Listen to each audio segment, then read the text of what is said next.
وآله الطاهرين وأصحابه الكرام. الفاتحة. أعوذ بالله من الشيطان الرجيم. بسم الله الرحمن الرحيم. الحمد لله رب العالمين الرحمن الرحيم إياك نعبد وإياك نستعين اهدنا الصراط المستقيم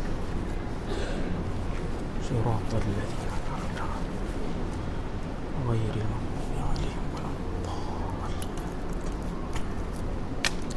السلام عليكم ورحمة الله وبركاته.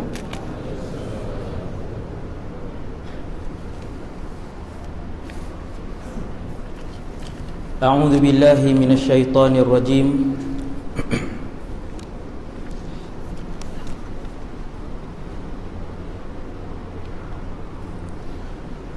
بسم الله الرحمن الرحيم.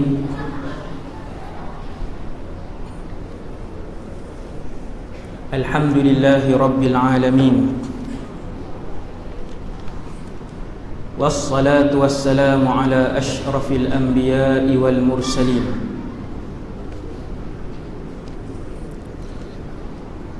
سيدنا وحبيبنا وشفيعنا وقرة أعيننا ومولانا محمد بن عبد الله الأمين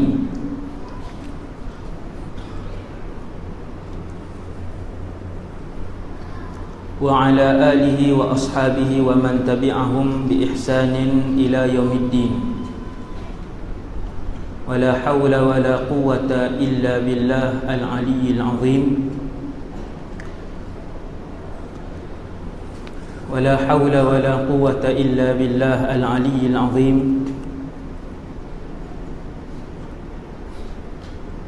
ولا حول ولا قوة إلا بالله العلي العظيم. أما بعد. Pertama sekali, nawaitul i'tikaf fi hadzal masjid sunnatan lillahi ta'ala. Radina billahi rabba, kami semua redha Allah Tuhan kami. Wabil islami dina, kami semua redha Islam cara hidup kami.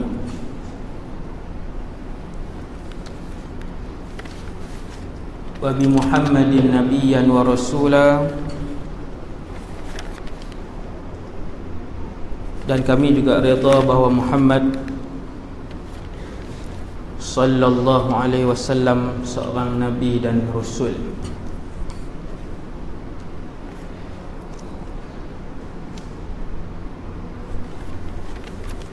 Alhamdulillah, syukur kepada Allah Subhanahu wa taala. Allah memberikan keizinan untuk saya dan kita semua esok kerja. Ni boleh main ramai ni, subhanallah. Esok kerja kan? Esok hari, saya hari tak ingat, Rabu. Esok Rabu. Esok Rabu semua bekerja dan bersekolah. Tajuk malam ni selalunya Imam Mahdi lah kan, alam barzakh, mahsyar, keindahan syurga, tajuk akhirat lah. Ni mai turun ke dunia balik, tajuk yang berkaitan dengan akidah, iaitu pertahankan Asy'ariyah. Tuan-tuan, kalau sembahyang berjihad 1000 tahun, kemudian solat 1000 tahun, mati dalam keadaan bawa akidah yang sesat dan songsang, maka 1000 tahun berjihad fi sabilillah dan 1000 tahun solat itu ditolak mentah-mentah. Sebab itu juga 3 ilmu fardu ain, 3 ilmu yang wajib atas tiap-tiap orang, bermula daripada yang di Pertuan Agong sampailah yang berniaga gaji kecil 1000 sebulan, wajib belajar 3 ilmu fardu ain. Yang pertama sekali adalah akidah. Penting. Kemudian selama ni sampai tahun 2017 saya mengambil pendekatan untuk tak sebut benda ni sebab tengok pihak yang membuat onar ni, yang suka buat kacau, dia tak berapa agresif. Kemudian bila tengok dia mempertikaikan akidah, pegangan kita, maka saya ambil keputusan untuk, dengan izin Allah, dengan mengharapkan hidayah daripada Allah Subhanahu Wa Taala, untuk bercakap tentang perkara ini, iaitu tentang akidah. Tadi Ustaz Faizur Rahman dia ada sebut dah sikit, dia akan mengajak di sini kitab apa saya tak tahu, tapi berkaitan dengan malam ni juga. Kita fiqh, tauhid, tasawuf. Kalau fiqh, mazhab paling terkenal 4 tu lah. Dalam masjid ni tanyalah siapa pun mazhab fiqh, mazhab apa, insya-Allah semua orang boleh jawab. Ada 4. Kita Syafi'i, mazhab Syafi'iyah, al-madhhabus Syafi'i. Kemudian ada mazhab Hanafi, tuan-tuan pernah dengar tak pelik, dan ada mazhab Maliki, ada mazhab Hambali, As-Sadah Al-Hanabilah. Fiqh. Kalau tasawuf ni, antara kitab yang paling besar, ulama yang paling banyak rujukan tentang tasawuf yang kita guna bukan di Nusantara sahaja, bahkan di negara Arab, paling banyak kita berpegang dengan kitab tasawuf Al-Imam Al-Ghazali ataupun Al-Imam Junaid, tasawuf. Kemudian akidah kita kan ada 3 fardu ain, ada 3: fiqh, tauhid, tasawuf. Tauhid tu akidah lah. Akidah kita mazhab apa? Yang ni orang tak nak sebut, ataupun jarang. Kalau belajar pondok, dia pernah dengar, dia tahu dia akidah mazhab siapa. Dan kalau dia mengaji, dia belajar mendalam sikit, dia akan tahulah benda ni. Jadi ahlu sunnah wal jamaah, orang Islam yang ada di atas dunia ni, bermazhab dengan 2 mazhab yang paling besar, iaitu Asy'ariyah dan Maturidiyah. Itulah 2 mazhab akidah yang paling besar. Kemudian dia ada lagi mazhab akidah yang kecil, mazhab Ahlul Hadis, dan ataupun mazhab segelintir kecil Hanabilah. Saya tak rasa tak payah perinci lah, lagi pening macam ni je. Tuan-tuan bayang negara-negara umat Islam di Malaysia ni, di dunia ni, biasa lewat ni kan, lagi saya sebut salah apa tegak terus, jangan diam. Dia main macam-macam. Tuan-tuan bayang negara-negara umat Islam yang hari ni orang Islam lebih kurang berapa hari ni? Lama dah tak sebut bilangan. Orang Islam 1.5 bilion. 1.5 bilion. 90 hingga 95% adalah berfahaman Asy'ariyah ataupun Maturidiyah. Kalau tuan-tuan tengok negara yang mazhab fiqh dia Hanafi, macam Cina, 60 juta orang Islam Hanafi, mazhab Hanafi. Pakistan, berapa ratus juta orang Islam, mazhab Hanafi. Turki, 70 juta orang Islam, mazhab Hanafi. Bila sebut mazhab Hanafi, selalunya akidahnya akan bermazhab Maturidiyah, yang diasaskan oleh Imam Abu Mansur Al-Maturidi. Ni nak tahu ni. Kemudian baki lagi, ni 1.5 bilion orang Islam ni, baki lagi yang bermazhab Syafi'i dan Maliki. Semua orang Islam dalam dunia ni yang bermazhab Syafi'i dan Maliki, Indonesia dengan 200 jutanya, kita dengan 25 juta lebih kurang, kemudian Syria, Jordan, sebahagian Mesir, Palestin, ni semua mazhab Syafi'i yang majoriti. Syafi'i dan Maliki mazhab akidahnya ialah Asy'ariyah ataupun Asy'ari. Ramai tuan-tuan? Ramai. Kenapa isu ni? Isu ni kita sebut sebab ada satu kelompok yang baru muncul pada kurun ke-13. Lepas muncul pada kurun ke-13, ke-12, kurun ke-12. Di sini tuan-tuan nak faham kurun macam ni. Hari ni tahun ni 1438 Hijrah. Ini orang panggil kurun 15. Itu cara ulama sejarah, ulama Arab, muarikh. Cara muarikh tentukan kurun ke berapa. Kita tahun ni 1438, bermaksud kita berada pada kurun ke-15. Saya buat contoh. Kita nak tahu satu orang imam tu kurun ke berapa, tengok tarikh wafat dia, bukan tengok tarikh lahir. Contoh, Imam Nawawi, dia wafat tahun 676 Hijriah. Maka Imam Nawawi ulama kurun ke-7. Imam Al-Ghazali wafat pada tahun 505 Hijrah. Maka Imam Ghazali ulama kurun ke-6.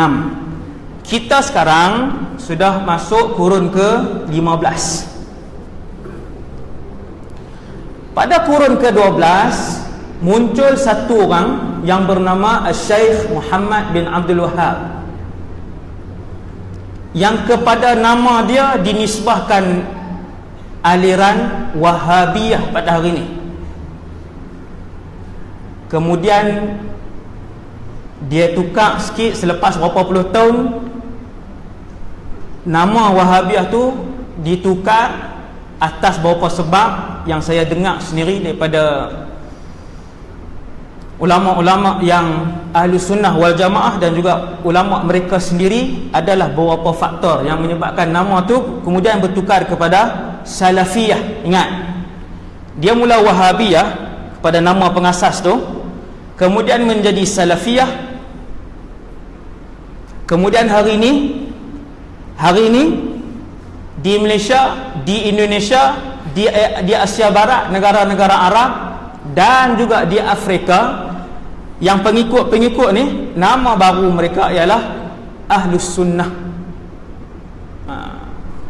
Jadi dia sukalah media sunnah, pusat pengajian sunnah. Tapi bukan semua hak nama sunnah ni Wahabi. Cumanya mereka suka dengan nama tu. Kalau dia sembang dalam WhatsApp pun, kita kan sunnah. Dia sembang dalam WhatsApp pun, geng sunnah bila nak bergerak ke sana. Saya boleh tahu benda ni sebab mereka masukkan saya dalam salah satu grup, Alhamdulillah. Tapi saya tak cakap walaupun satu kataan, sebab saya nak tengok cara dia berfikir, cara dia bergerak, cara dia berbahas. Sama, seluruh dunia sama cara dia berbahas. Imam Syekh Muhammad bin Abdul Wahhab, dia wafat pada tahun 1115 Hijrah. Maka dia ulama kurun ke berapa tuan? 12. Cara nak faham kita sekarang kurun ke 15. Dia ulama kurun ke 12. Ketika Imam Muhammad Abdul Wahhab ni, Syekh Muhammad Abdul Wahhab ni, dia keluar di Najd, dia membesar, dilahirkan di sana. Najd ni Riyadh hari ni, Saudi. Najd adalah Riyadh hari ni. Riyadh tu Saudi lah. Entah. Dia pun membesar, kemudian dia belajar dengan ayah dia sendiri, dan ayah dia seorang qadhi, orang alim bermazhab Hambali. Ayah Syekh Muhammad bin Abdul Wahhab ni nama Abdul Wahhab, nama ayah dia, seorang yang alim, al-qadhi. Dan dia juga ada seorang abang, nama abang kepada Syekh Muhammad bin Abdul Wahhab ni, yang dinisbahkan kepadanya Al-Wahabiyah, nama abang dia Sulaiman Al-Syaikh Sulaiman, alim juga. Dia pun belajar, kemudian sampai pada satu tahap dia keluar daripada kampung. Yang ni, cerita ni daripada mulut pendukung ataupun ulama-ulama as-salafiyah sendiri, ulama-ulama yang kita panggil Wahabiyah ni. Sebab saya mendengar daripada dua-dua belah pihak, berpuluh jam daripada pihak ni dan berpuluh-puluh jam daripada pihak ni. Dua-dua saya dengar.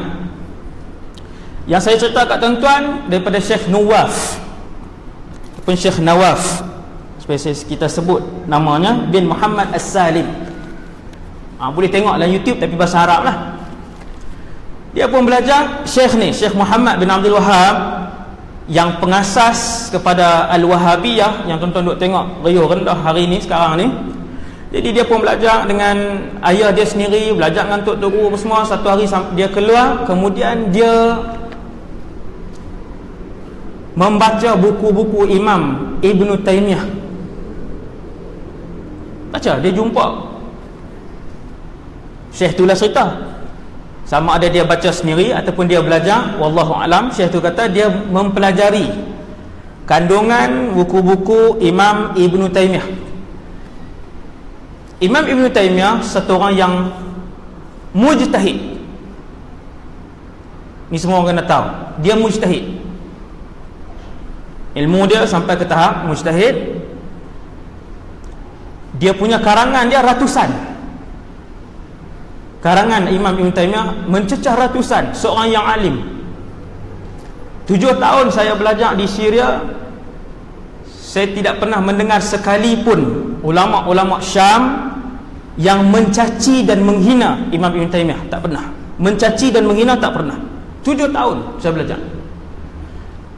Sebahagian daripada ulama Syam dah belajar tauhid, maka dia akan sebutkan beberapa kesalahan yang dilakukan oleh Imam Ibn Taymiyah yang melanggari ijma'. Ada lebih kurang 60 kesalahan besar,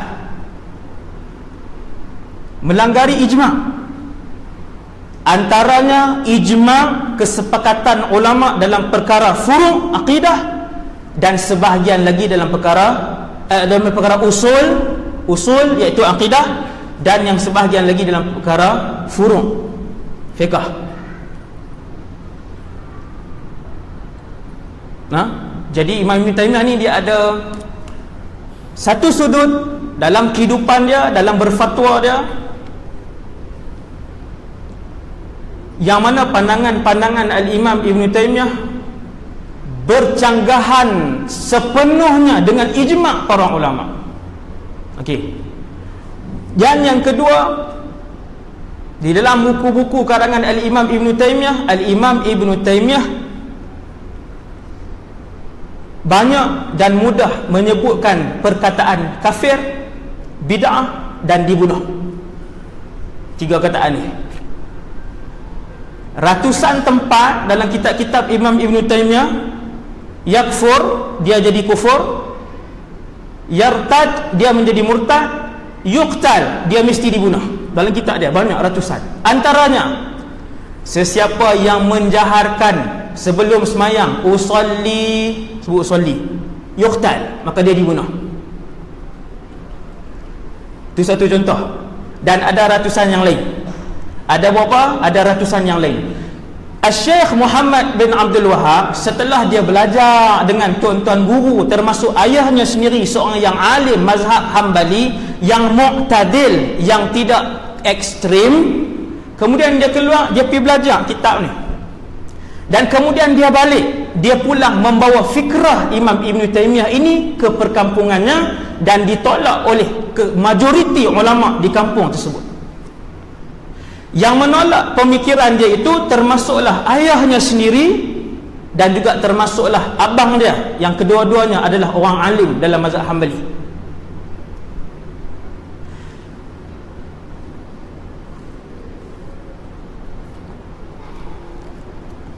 Ada bukti kah abang dia tolak pendapat dia dan tolak keadaan dia macam tu?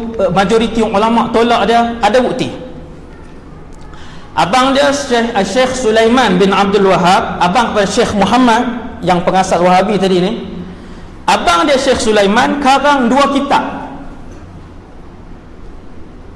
Mengarang 2 kitab. Kitab tu boleh didapati untuk menyerang kembali pendekatan cara pemikiran baru yang dibawa oleh adik dia. Iaitulah kitab yang pertama, Faslul Khitab fi Radd ala Muhammad ibn Abdul Wahab. Adik dia sendiri. Satu perkataan yang muktamad, Faslul Khitab fi Radd, di dalam menolak ala Muhammad ibn Abdul Wahab. Abang ni sendiri karang. Bila saya dengar daripada ulama Wahabi sendiri, ulama Wahabiyah Salafiyah sendiri bercakap tentang Syekh Abdul Wahab, mereka panggil imam. Sebab tu saya kadang saya sebut imam tu, dan saya duk dengar banyak, lebih berpuluhan jam saya dengar untuk adil. Saya nak tengok dia sendiri. Syekh akan sebut ketika Imam Muhammad Abdul Wahab, kata mereka memanggil dia Imam Mujaddid. Setiap 100 tahun Nabi sebut dalam satu hadis yang sahih, Allah akan menghantar seorang mujaddid. Hebatlah mujaddid ni. Dia ni yang akan membuat memperbaharui urusan agama, menguatkan urusan agama tiap-tiap 100 tahun. Imam As-Suyuti karang satu bait syair, dia himpunkan 10 orang mujaddid ni. Di sisi Wahabiyah Salafiyah, Muhammad bin Abdul Wahab adalah salah seorang imam mujaddid, besarlah di sisi mereka. Tapi di sisi ulama kita, Syekh Muhammad bin Abdul Wahab adalah seorang yang menghidupkan kembali satu fikrah dan pendekatan yang salah dan sungsang yang pernah dipelopori oleh seorang imam mujtahid, imam besar, iaitulah Al-Imam Ibn Taymiyah. Imam Abdul Wahab dia bawa balik, dihidupkan balik, lalu ditolak. Majoriti ulama ketika tu tolak. Maka ketika saya dengar ceramah Dr. Uthman Al-Khamis, saya sebut nama lah ulama-ulama ni kan, Syekh Nawaf Ibn Salim ni, dan 5-6 orang lagi yang lain, ramai yang saya dengar, mereka akan sebut ketika Imam Muhammad bin Abdul Wahab, mereka sebut, jangan sebut macam tu, ketika Imam Muhammad bin Abdul Wahab membawa pembaharuan agama, membawa akidah yang benar, dia ditolak oleh majoriti ulama pada ketika tu. Maka kata mereka, perkara ini bukanlah satu aib, kerana para nabi juga ditolak ketika dahulu. Saya pun duduk termenung balik. Saya kata nabi bawa, yang tolak tu orang kafir. Yang Syekh Muhammad ni bawa, saya berfikir, bila dia bawa, yang menolak dia majoriti ulama Mekah, mufti-mufti Mekah, abang dia sendiri, ayah dia sendiri, yang menolak itu orang Islam yang alim. Bermaksud kamu buat kesalahan, bermaksud kamu lakukan satu benda yang tidak betul. Sekian. Tuan-tuan yang dirahmati Allah sekalian, kenapa kita bercakap tajuk ni?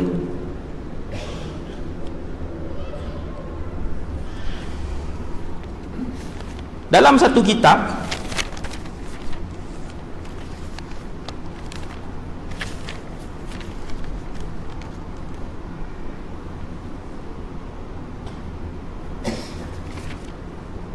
ambil duduk taman lah, belambak buku pun.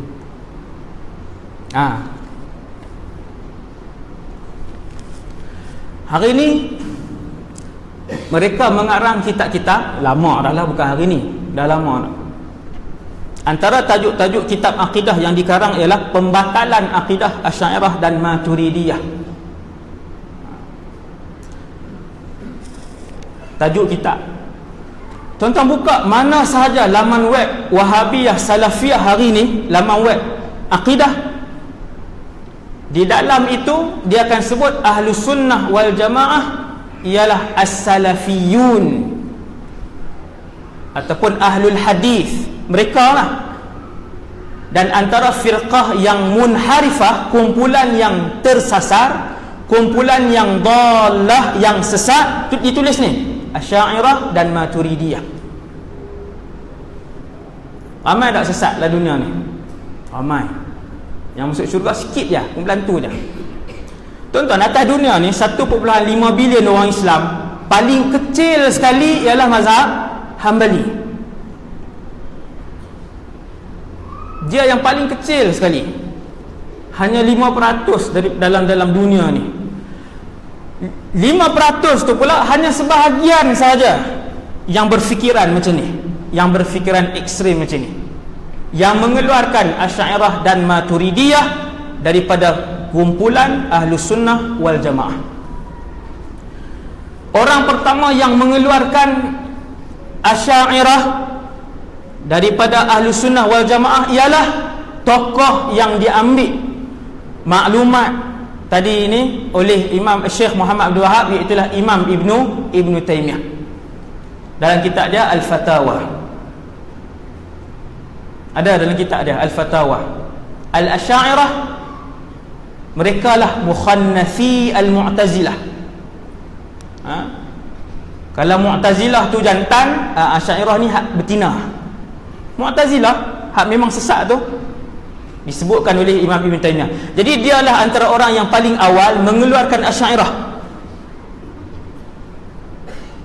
Kemudian bila Syekh Muhammad bin Abdul Wahab dia hidupkan kembali fikrah ini, dia juga mengeluarkan Asy'ariyah daripada Ahlus Sunnah wal Jamaah. Ada dalam kitab-kitab dia.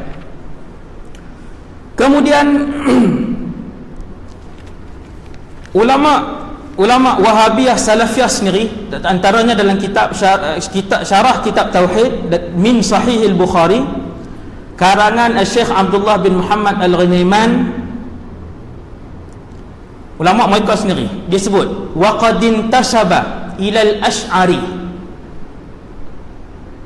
telah dinisbahkan kepada mazhab Asy'ari kita aktsarul alamil islami, majoriti penduduk di alam di umat Islam, di negara-negara Islam al-yaum, hari ini, min atba'il madhahibil arba'ah, daripada kalangan pengikut imam yang 4. Begitu juga dalam satu lagi kitab Pembatalan Aqidah Asy'ariyah dan Maturidiyah karangan Khalid Al-Ghamidi, dia kata intisyaru hadzal madhhab, berkembangnya mazhab Asy'ariyah ini hatta amma aktsara biladil muslimin, sehinggalah menyeliputi kebanyakan negara orang Islam, hatta la takadu tara hanafiyan illa maturidiyan, sehinggalah kata ulama ni, pengarang kitab ni yang bermazhab mereka, dia kata sehinggalah kamu melihat siapa-siapa saja yang bermazhab Hanafi dia mesti Maturidi, dan siapa-siapa saja yang bermazhab Syafi'i dan Maliki dia mesti Asy'ari.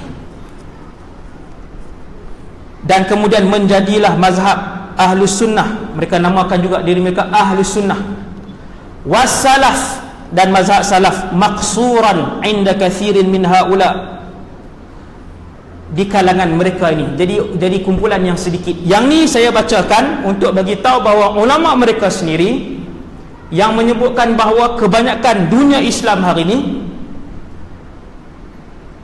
penganut tauhid ataupun pengamal mazhab tauhid, mereka dan kita adalah mazhab Asy'ariyah dan Maturidiyah. Kemudian bermula dengan Syekh Muhammad Abdul Wahab, kemudian kepada syekh-syekh yang seterusnya.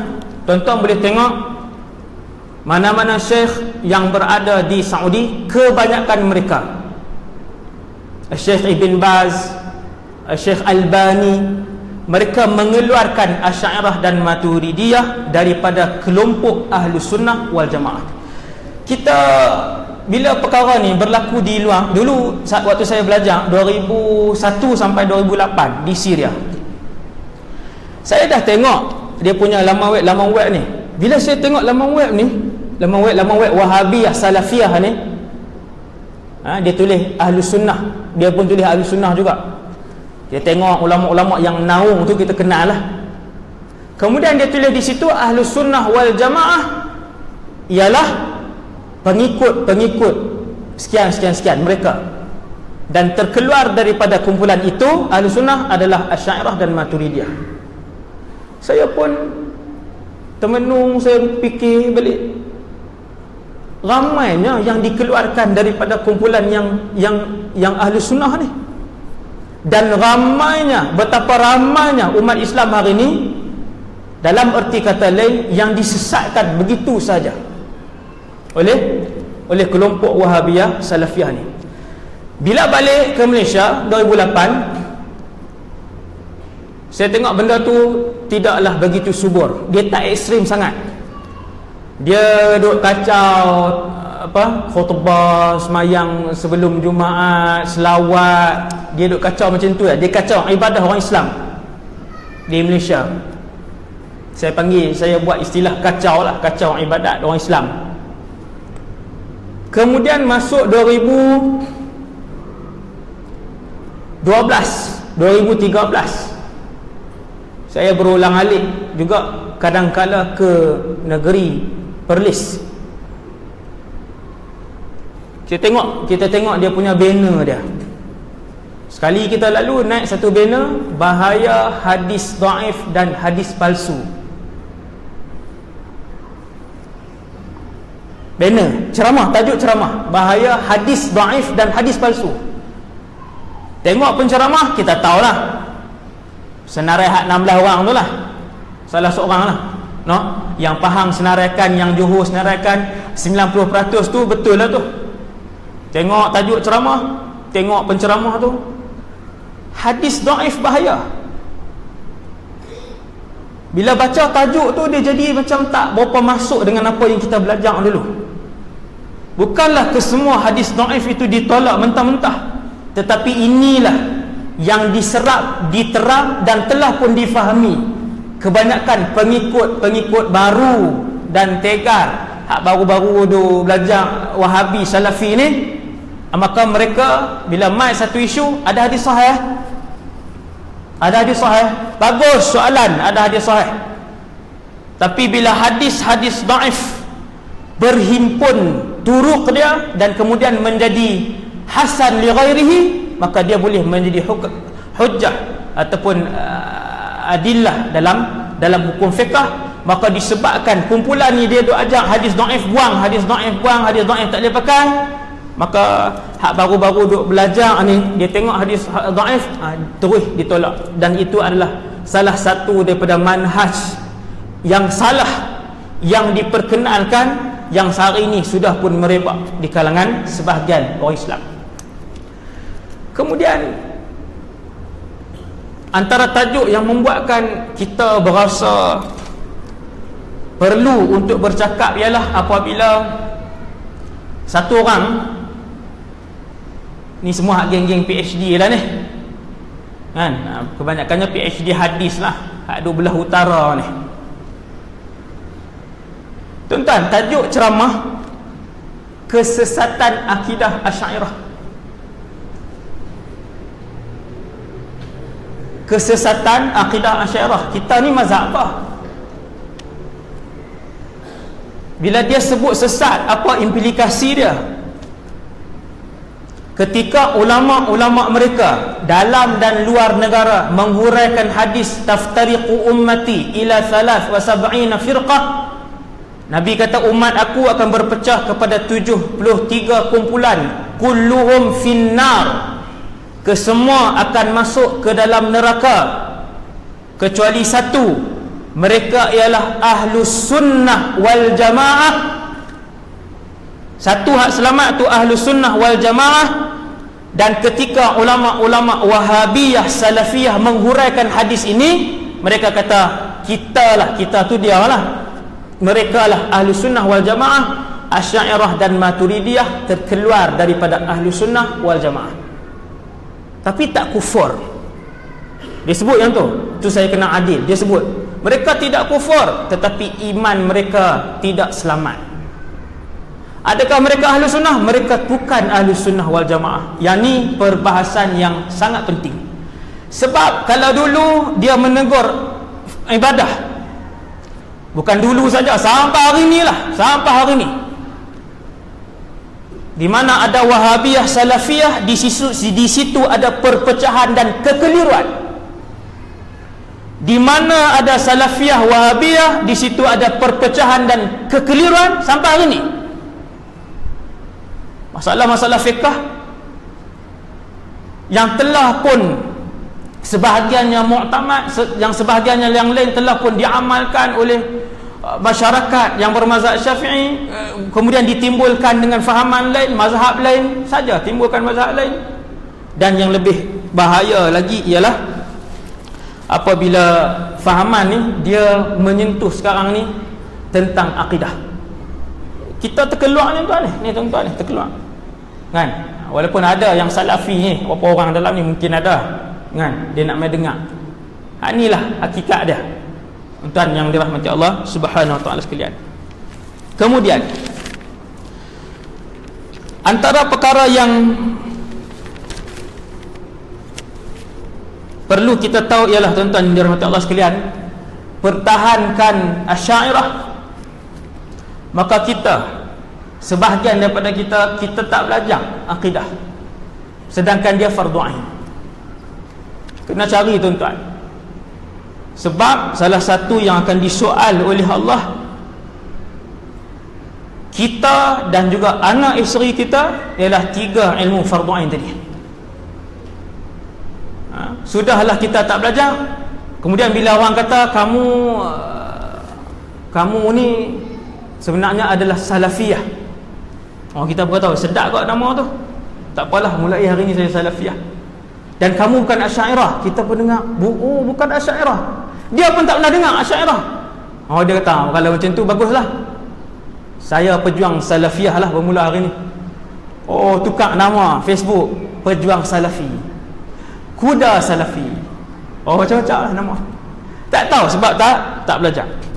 Maka tuan-tuan yang dirahmati Allah, kalau kita nak tahu dalam dunia ini, macam yang saya sebut tadi, majoriti adalah Asy'ariyah dan juga Maturidiyah. Bila bermula mazhab Asy'ariyah dan Maturidiyah ni, tuan-tuan sekalian, mazhab Asy'ariyah dan Maturidiyah ni, dia punya sejarah ringkas dia diasas oleh Imam Abul Hasan Al-Ash'ari. Ada seorang sahabat selalu kita dengar nama dia Sayyidina Abu Musa Al-Ash'ari. Abul Hasan Ash'ari, pengasas mazhab akidah kita ni, dia adalah daripada susur galur keturunan sahabat yang alim tadi, Abu Musa Al-Ash'ari. Dia keturunan tu. Orang kata, Ustaz, mazhab Asy'ariyah ni tak ada pun zaman Nabi, tak ada zaman sahabat, tak ada zaman tabi'in, tak ada zaman tabi'in, tak ada. Nabi puji umat dia, Nabi kata umat aku yang terbaik 3 kurun yang pertama. Tadi kita belajar dah pasal kurun. Apabila Nabi sebut dalam satu hadis yang sahih, khairun nasi qarni thumma alladhina yalunahum thumma alladhina yalunahum, hadis ni sahih. Sebaik-baik manusia adalah mereka yang hidup pada zaman aku, di kalangan umat aku, sahabat.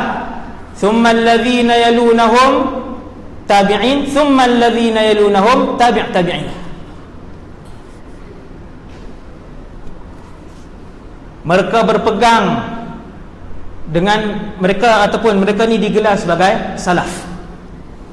Kemudian Imam Abu Hasan Ash'ari ni, tuan-tuan yang dirahmati Allah sekalian, Imam Abu Hasan Ash'ari muncul, dia wafat pada tahun 324 Hijrah.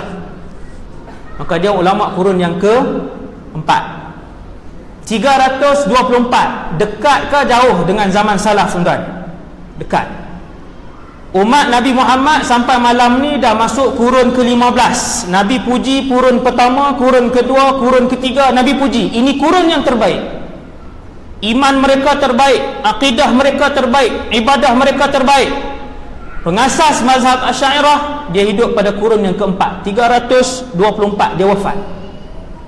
Bahkan dia hidup pada zaman yang tahun salaf tu, tahun 200 lebih dia hidup pada zaman tu. Sebab tu sebahagian sebut dia salaf dan sebagian sebut dia dah keluar daripada situ sikit. Tuan-tuan sekalian, ketika Mu'tazilah zaman tu, kurun ketiga keempat ni, Mu'tazilah menjadi mazhab negara. Memang ketika itu ada pemerintahan Islam, khalifah. Mazhab akidah dia adalah Mu'tazilah, yang memang sesat.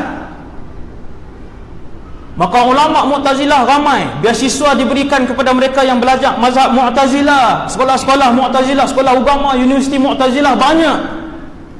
Ulama ahli sunnah ni kurang, tak, dia jadi kurang bercakap, tak boleh nak berhujah, sehinggalah muncul, saya ringkaskan, Imam Abu Hasan Asy'ari ni, dia mengkaji balik, dia asalnya mazhab Mu'tazilah juga, kemudian dia bertaubat, dia mengiklankan taubatnya di sebuah masjid dengan jelas kepada semua orang. Dia kata, saya berlepas daripada mazhab i'tizal dan saya mula memperjuangkan mazhab baru ni, mazhab khalaf.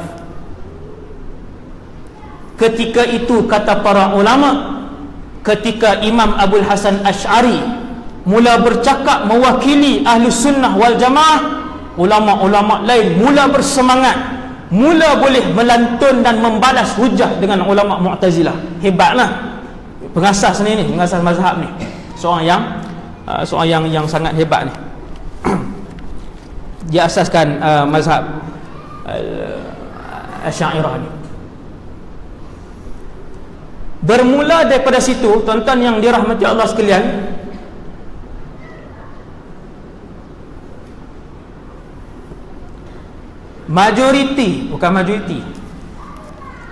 kesemua bermula daripada kurun situ. Saya kira dengan tuan-tuan kurun 4, 5, kurun 6, kurun 7, kurun 8, kurun 9, sampai hari ni kurun ke 15.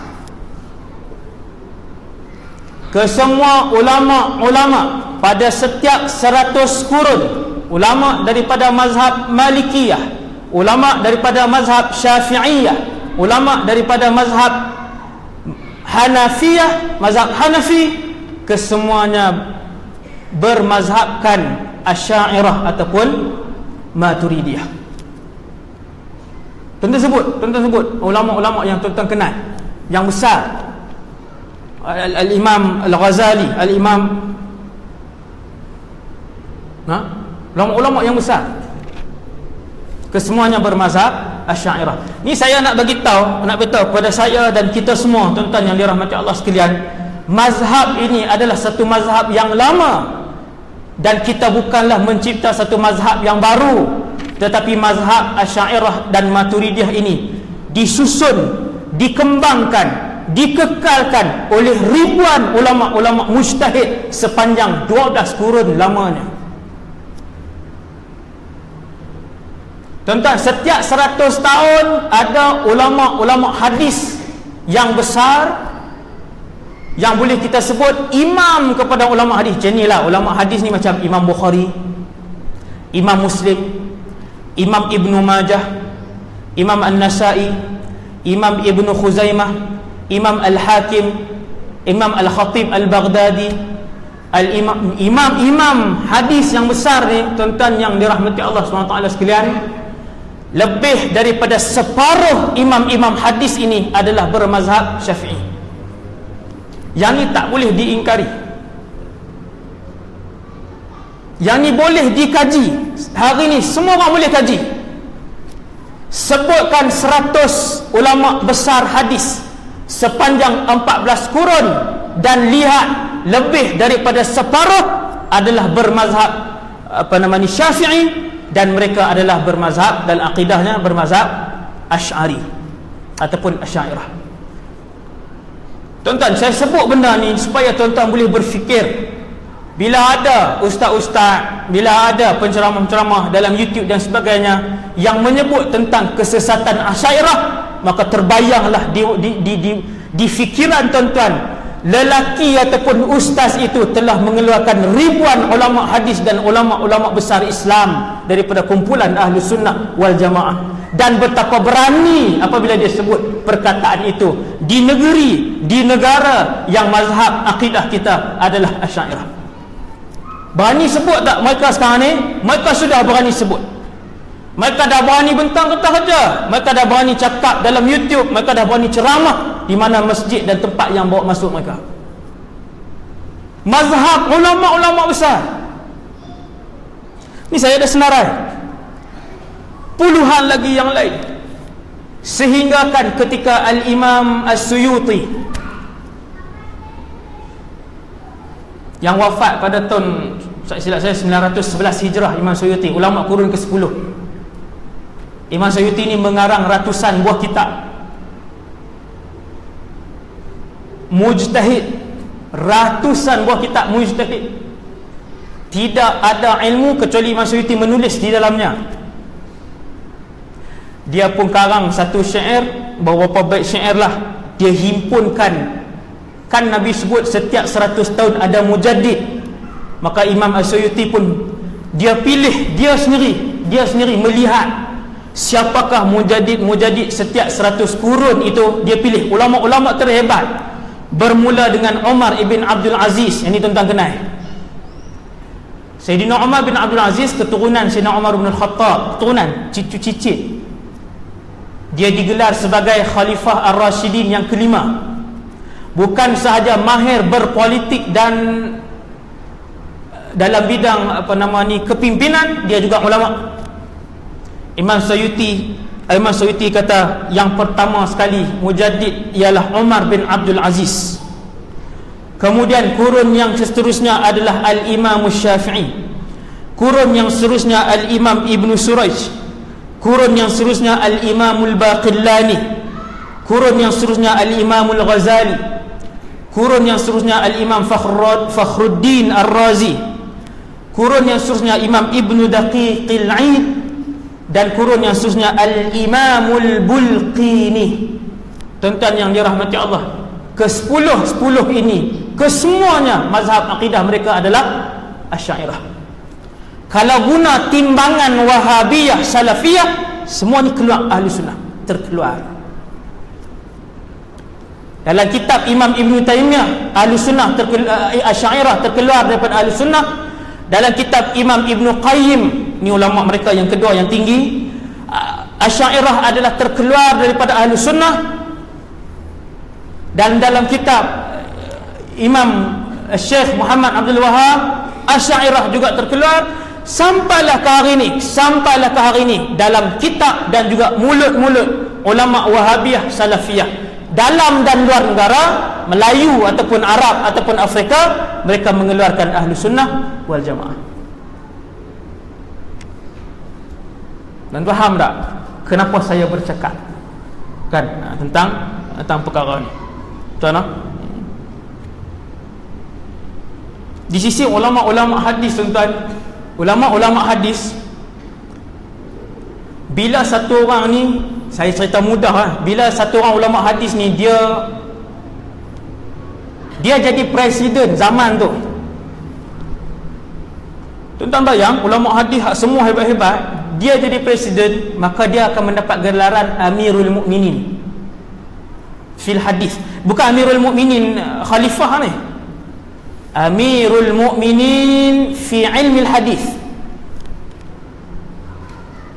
Dia adalah Amirul Mukminin dalam ilmu hadis, menghafal ratusan ribu hadis, mengarang berbelas kitab hadis, menghafal ribuan nama perawi. Amirul Mukminin fil hadis. Tuan-tuan yang dirahmati Allah sekalian, hampir kesemuanya bermazhab Asy'ari.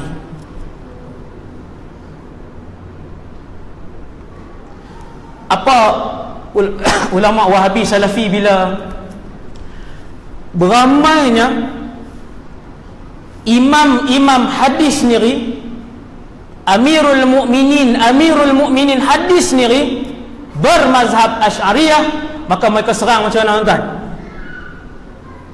Dia buat keluar buku di Saudi lah, banyaknya buku. Kemudian tuan-tuan akan tengok buku tu diterjemahkan di Indonesia, diterjemahkan di negara Afrika, sama aja, rentak dia sama. Di Malaysia, apa dia terjemahkan? Dia buat satu buku, maka buat satu seminar, Imam Abu Hasan Al-Asy'ari keluar daripada mazhab khalaf. Dia sendiri tak jawatan pula dah. Tuan-tuan nampak, dia serang kepada pengasas. Saya guna bahasa diserang lah, bukannya dia serang macam mana, tetapi kita tengok dia buat pembentangan, dia buat seminar. Dia kata Imam Abu Hasan Asy'ari yang mengasaskan mazhab Asy'ariyah, di akhir hayatnya dia tinggalkan mazhab tu. Tuan-tuan fikir, oh, Imam Abu Hasan Asy'ari kurun ke berapa tadi kita sebut? Kurun ke awal kan? Kurun keempat awal.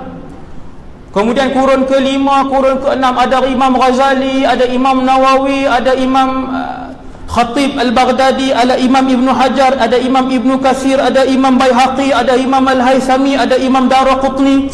Ni yang kurun 4, 5, 6, 7, 8 yang berapa kurun ni.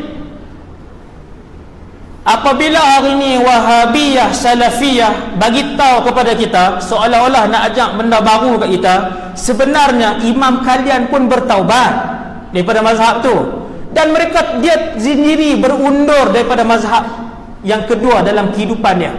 Mula-mula dia mazhab i'tizal, mazhab Mu'tazilah, kemudian dia mengasaskan mazhab khalaf ni yang mentakwilkan ayat-ayat sifat,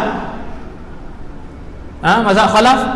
Kemudian Wahabiyah Salafiyah hari ini dalam negara dan luar negara ajar kita imam tu dah keluar daripada mazhab dia dulu. Kita pun fikir balik, 1000 ulama besar dunia yang hidup yang saya sebut tadi, kesemuanya tak tahu Imam Abu Hasan Asy'ari dah keluar, kecuali mereka ni saja yang tahu. Alimnya mereka ni. Kena cerdik tuan, kena cerdik, kena fikir, kena memfikir. Masya Allah, alimnya ulama hari ni yang duduk di Saudi dan yang duduk di Malaysia ni, yang banyak di utara ni. Alimnya kamu, 12 kurun ulama tak tahu Abu Hasan Asy'ari keluar daripada mazhab lama, mereka memperjuangkan mazhab Asy'ariyah. Kamu hari ni bagi tahu mereka keluar. Oh, hebat, Masya Allah. Faham tak tuan?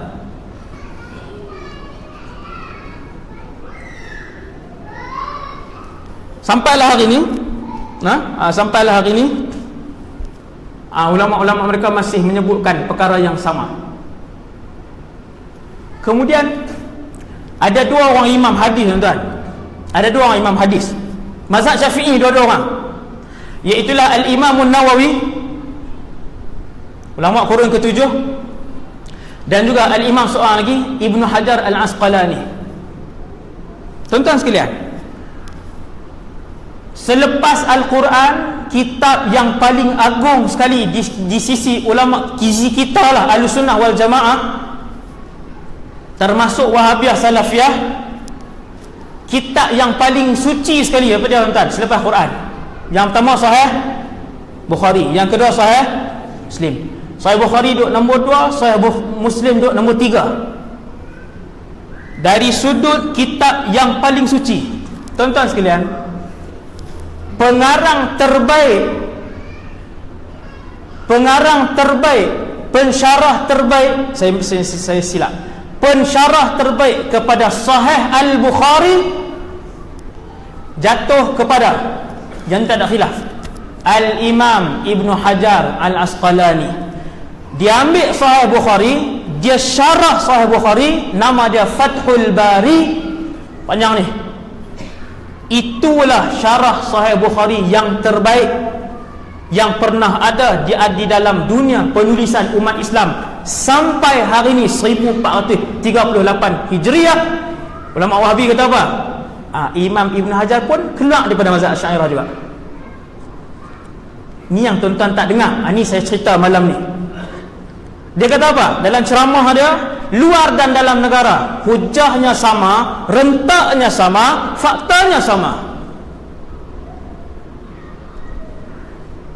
Dia kata Imam Ibn Hajar pun keluar daripada mazhab Asy'ariyah. Dia meninggalkan mazhab Asy'ariyah. Oh, habis siapa dia lagi yang keluar?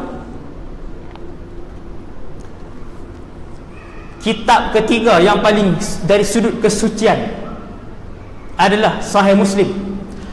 Pengarang terbaik, pensyarah terbaik Sahih Muslim siapa tuan-tuan?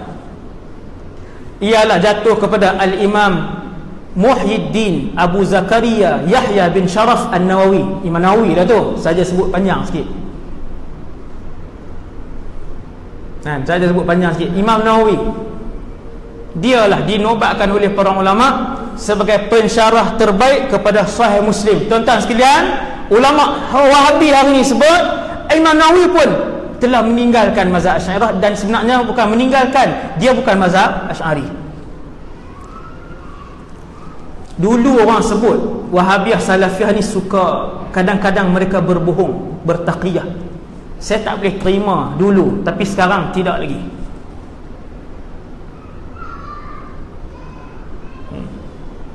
Ada yang tengok ni kan? Dulu bila orang sebut, orang yang ekstrim lah, yang ahli sunnah yang ekstrim sebutkan, jaga-jaga Ustaz, Salafiyah ni dia suka banyak ni. Tapi sekarang bila dah tengok perkembangan dia, kita jadi risau. Kita jadi benda tu merisaukan. Tuan-tuan yang dirahmati Allah sekalian, antara perbezaan besar yang ni last lah, cukup lah 10-20 lah, 10 minit selingan je. Ni dia banyak siri ni. Dia akan jadi 5, 6, 7, 8 siri insya-Allah. Yang ni siri ni saya buat mukadimah di masjid tuan-tuan. Saya pun tak teratok lagi kan apa semua ni. Tuan-tuan yang dirahmati Allah sekalian, dengan manhaj Wahabiyah Salafiyah ni kita kena faham satu lagi perkara, ialah ulama kita menyebutkan sesuatu benda tu sunnah ataupun sunat, dan dia sebut benda tu bid'ah. Beza banyak ke sikit kita ni? Ini soalan dia. Ini memang cakap Kedah pure terus ya. Tak boleh nak kontrol dah. Tuan-tuan, orang tertanya-tanya, Ustaz, besarkah beza kita dengan Wahabiyah ni, Salafiyah ni? Kita bukan nak berperang, kita bukan nak bermusuh, tetapi ketika mana kita menunjukkan sesuatu tempat itu syurga, ulama-ulama dia kata itulah neraka. Beza ke tak beza? Beza lah tuan-tuan. Itu saya sebut dia punya ending dia. Ketika mana ulama kita mengatakan bahawa majlis memperingati Maulidur Rasul itu boleh mendapat pahala di dalamnya, ulama dia kata itu bid'ah yang keji. Ulama kita kata yang tu dapat pahala, ulama dia kata itu dapat dosa. Bermaksud ketika ulama kita menunjukkan itulah jalan untuk ke syurga, ulama dia kata itulah neraka. Ini yang terjadi apabila tidak ada persefahaman, apabila tidak berlapang dada dalam soal khilafiyah, soal perbezaan pendapat. Dia tak berlapang dada. Berbeza dengan aku, itu bid'ah. Itu bukan masalah khilafiyah. 1400 tahun, 1200 tahun ulama berbeza pendapat, menghormati di antara satu sama lain. Tak ada masalah. Al-Imam Syafi'i waktu solat berdekatan dengan maqam Imam Abu Hanifah mayang subuh, Imam Syafi'i tidak melakukan qunut. Dia kata kerana menghormati tuan kepada maqam ini. Benda khilaf. Tetapi apabila khilaf, perkara-perkara yang khilafiyah disebutkan oleh ulama Wahabiyah Salafiyah sebagai mungkar, bid'ah yang keji, bermaksud yang ni perbezaan yang ketara, perbezaan yang berat. Macam mana nak berlapang dada? Apabila ulama kami tunjuk ini jalan syurga, ulama kalian kata itulah jalan ke neraka. Tuan faham tak? Perbezaan menentukan sesuatu perkara, dan perkara ini sepanjang 12 kurun tidak dilakukan oleh ulama-ulama al-sunnah wal jamaah kecuali pada awal kurun ke-13 apabila Syekh Muhammad bin Al-Wahhab dia hidupkan balik ini fahaman yang keras ini, cara berfikir yang keras ini, yang selain daripada dia adalah bid'ah yang keji dan sesat. Jadi majoriti ulama lawan dia. Banyaklah yang saya bawa di sini senarai mufti-mufti ketika itu yang bermazhab Hambali, yang bermazhab Syafi'i, yang berada di Mekah dan juga di semenanjung tanah Arab, yang tidak setuju dan rad menentang kembali Syekh Muhammad bin Abdul Wahab. Jadi yang tu permasalahan bid'ah yang apa nama ni perlu kita faham. Bila kita tanya bid'ah ni macam mana? Dia kata bid'ah ni adalah perkara ibadah yang tidak pernah dilakukan pada zaman Rasulullah. Kan tuan-tuan dengar hujah tu. Kenapa tak boleh buat benda ni? Benda tu tak pernah dibuat oleh Rasulullah, tak pernah dibuat oleh salafus soleh, tak pernah dibuat oleh tabi'in. Adakah semua yang tidak dilakukan oleh Rasulullah itu bid'ah? Adakah semua yang tidak dilakukan oleh Rasulullah itu bid'ah? Imam kita jawab. Imam kita ramai, ribuan ulama-ulama mujtahid. Imam kita jawab, kalaulah guna kaedah itu, maka Abu Hurairah adalah orang pertama yang boleh dihimbankan masuk ke dalam neraka Jahannam. Kerana Abu Hurairah melakukan satu ibadah yang tidak pernah dibuat oleh Rasulullah, iaitulah solat sunat wudu.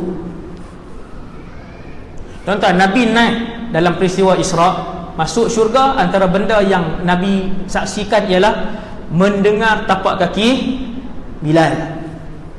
Subhanallah. Bila Nabi turun, Nabi kata, la as'alanna Bilal, aku akan tanya Bilal apa yang dia buat sampai macam tu sekali Allah memuliakan dia. Tuan-tuan kena faham, Sayyidina Bilal semayang 5 waktu, solat 5 waktu, puasa Ramadan tak tinggal, semua dia buat.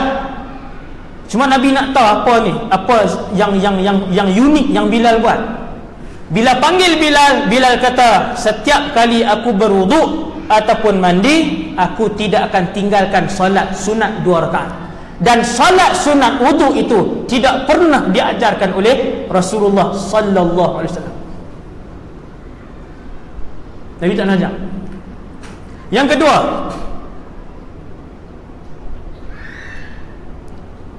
sahabat nama Khubayb ibn Adi. Sejam cerita Khubayb ibn Adi. Tuan-tuan boleh tengok. Seorang sahabat nama Khubayb ibn Adi ditangkap, dibawa ke Tan'im, Mekah. Dululah, zaman dulu, dibawa ke Tan'im, dihimpunkan semua orang Mekah untuk disaksikan pembunuhan balas dendam ke atas Khubayb ibn Adi radhiyallahu anhu asy-syahid. Diikat, kemudian sebelum dibunuh Khubayb ibn Adi, Khubayb minta kepada pemimpin besar Quraisy ketika itu, Utbah, Syaibah, apa nama ni,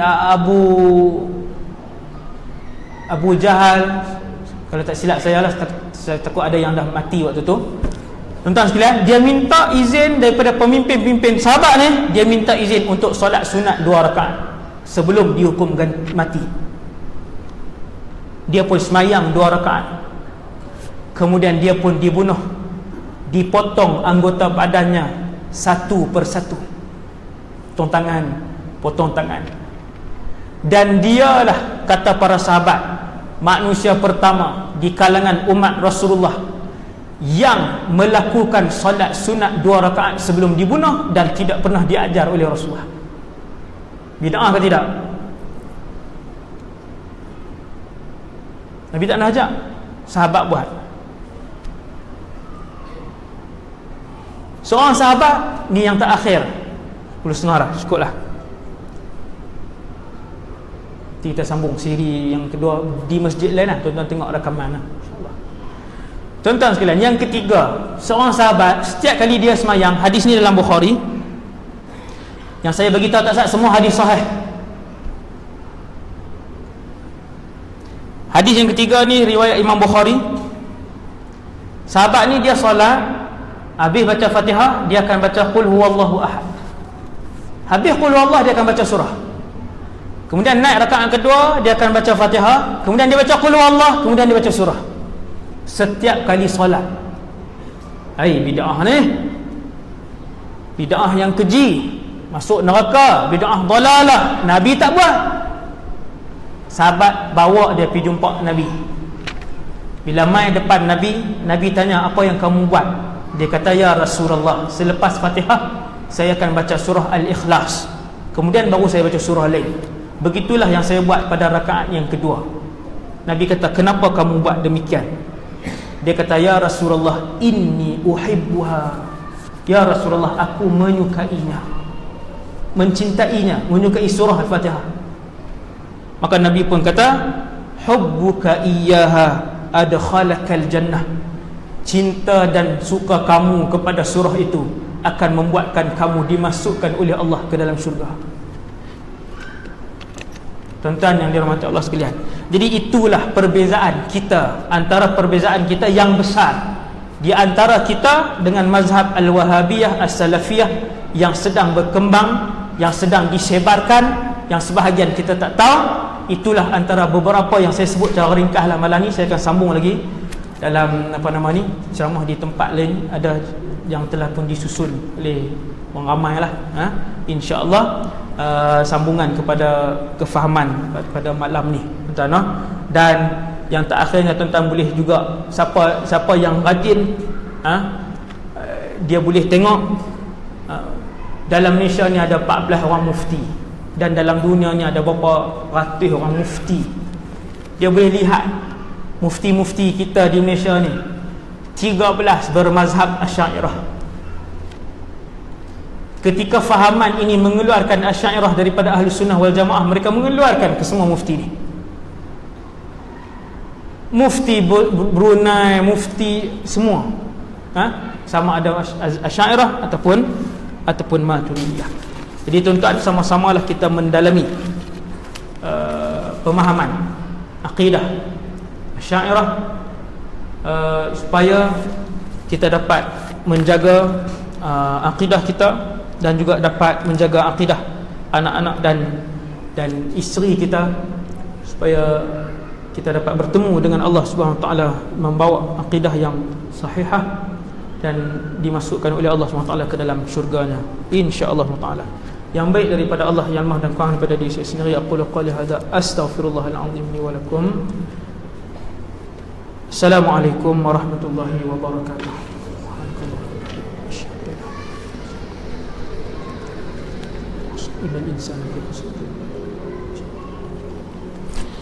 Bismillahirrahmanirrahim. Alhamdulillahirabbil alamin.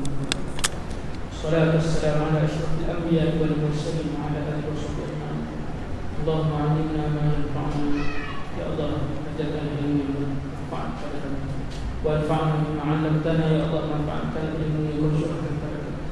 Wazidna 'ilman wa 'amalan wa ikhlasan fi hayatina. Tabarakallah pada kami, ya Allah, yang mengamal ibadah dan keikhlasan. Sallallahu alaihi wasallam Muhammad wa ala alihi wasallam. Alhamdulillah. Amin. Assalamualaikum warahmatullahi wabarakatuh.